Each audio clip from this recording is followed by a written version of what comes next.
പങ്കജവല്ലി. അപ്പോൾ അങ്ങേരോട് അമ്മ പറഞ്ഞു, അമ്മയോട് പറഞ്ഞു, ഇങ്ങനെ എൻ്റെ മോളാണ്, ഇപ്പോൾ ഞങ്ങൾക്ക് കുറച്ച് പ്രശ്നങ്ങൾ. അമ്മ അവർ അങ്ങോട്ടും ഇങ്ങോട്ടും സംസാരിച്ചപ്പോൾ ഇവർ രണ്ടുപേരും ഒരേ നാട്ടുകാരാണ്, ഒരേ സ്ഥലത്തുള്ള ആൾക്കാരാണ്. അപ്പോൾ വളരെ അടുത്തവർ. അപ്പോൾ അമ്മ പറഞ്ഞു, എനിക്ക് പ്രശ്നങ്ങളാണ്, ഈ കൊച്ചേ ഉള്ളോ, ഇതിനെ അഭിനയിക്കാൻ വിടുന്നുണ്ട് എനിക്ക് എന്നൊക്കെ പറഞ്ഞു.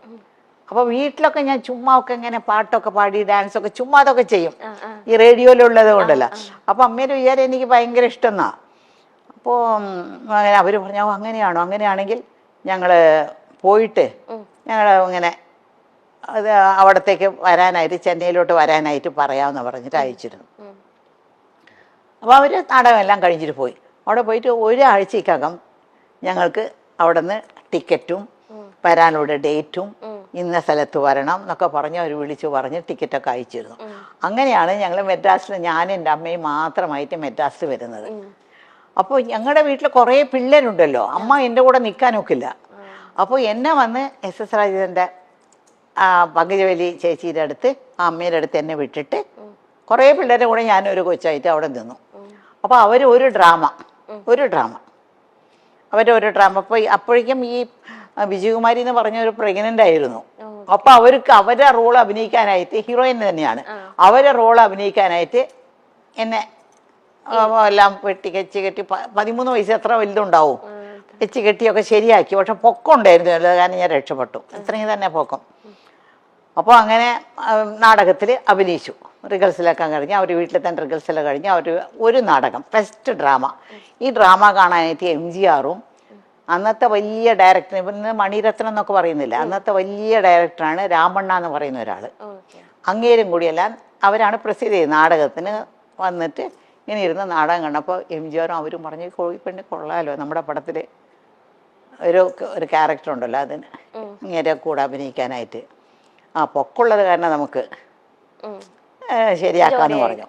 അങ്ങനെയാണ് അവർ ഞങ്ങളോടെല്ലാം സംസാരിക്കുന്നത്. പിന്നെ സംസാരിക്കുന്നതൊക്കെ അവർക്കൊരു കമ്പനി ഉണ്ട്, SS രാജേന്ദ്രന് ഒരു സിനിമ കമ്പനി ഉണ്ട്.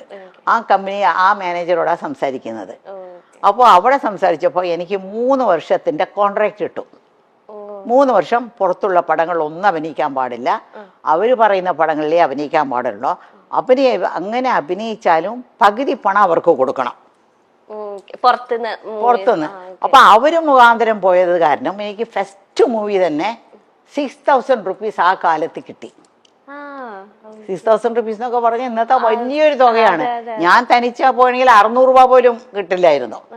അവര് വഴി പോയി ഒരു വലിയൊരു സെറ്റപ്പിന്റെ വഴി പോയത് കാരണം എനിക്ക് 6000 റുപ്പീസ് കിട്ടി. പിന്നെ ആ 3000 രൂപ ഉണ്ടല്ലോ എനിക്ക് കിട്ടേണ്ട, അവർ 3000 രൂപ എടുത്തു, എനിക്ക് 3000 രൂപ. ഞങ്ങൾക്ക് അമ്മയുടെ, എനിക്കൊന്നും അറിയില്ല, ഇതൊക്കെ അമ്മയാണ് കഴുത്തിടുന്നത്. കഴിച്ചാൽ ഞാൻ മേജറല്ലല്ലോ, കഴുത്തിടുന്നു മേടിക്കുന്നു ഒക്കെ അമ്മയാണ്. അപ്പം ഞാൻ അമ്മയോട് ചോദിച്ചേ, എനിക്കൊരു ആഗ്രഹമുണ്ട്, എനിക്ക് എന്തെങ്കിലും തരണം, ഇത് ഇന്ന് എന്തെങ്കിലും തരണം എന്ന് പറഞ്ഞു. അമ്മ പറഞ്ഞു ശരിയെന്ന് പറഞ്ഞു. ഒരു 50 രൂപ എടുത്തു കൊടുത്തു, എനിക്ക് തന്നു. ഞാൻ ഉടനെ കടയ്ക്ക് പോയിട്ട് ഒരു ഗ്രേപ്പ് വാട്ടർ മേടിച്ചു. ഗ്രേപ്പ് വാട്ടർ എന്നറിയാമോ, ഈ പിള്ളേർക്കൊക്കെ വയറ്റുവേദനയൊക്കെ വന്നാൽ ഒരു മധുരമുള്ള സാധനം കുറച്ചായിട്ട് ഇങ്ങനെ കൊടുക്കും. ഒരു ചെറിയ ടീസ്പൂൺ, ഒരു 1/2 ടീസ്പൂൺ കൊടുക്കും. വയറ്റുവേദന വന്ന് പിള്ളേർ കരയുമ്പോഴേ, കൊച്ചു പിള്ളേര്. അപ്പോൾ ഞങ്ങളെ വീട്ടിൽ എപ്പോഴും ഗ്രേപ്പ് വാട്ടർ ഉണ്ടാവും, പക്ഷെ ഞങ്ങൾക്കെല്ലാം തരത്തില്ല, ഏറ്റവും അവസാനത്തെ കൊച്ചിനെ കിട്ടത്തുള്ളത്. അപ്പോൾ ഞാൻ ആ സ്പൂൺ എടുത്ത് നക്കി നോക്കുമ്പോൾ എന്തൊരു മധുരമാണെന്നൊക്കെ തോന്നുന്നു എനിക്ക്. ആദ്യമായിട്ട് എൻ്റെ കാശിൽ ഞാൻ മേടിച്ച ഒരു ഗ്രേപ്പ് വാട്ടർ ബോട്ടിലായിരുന്നു.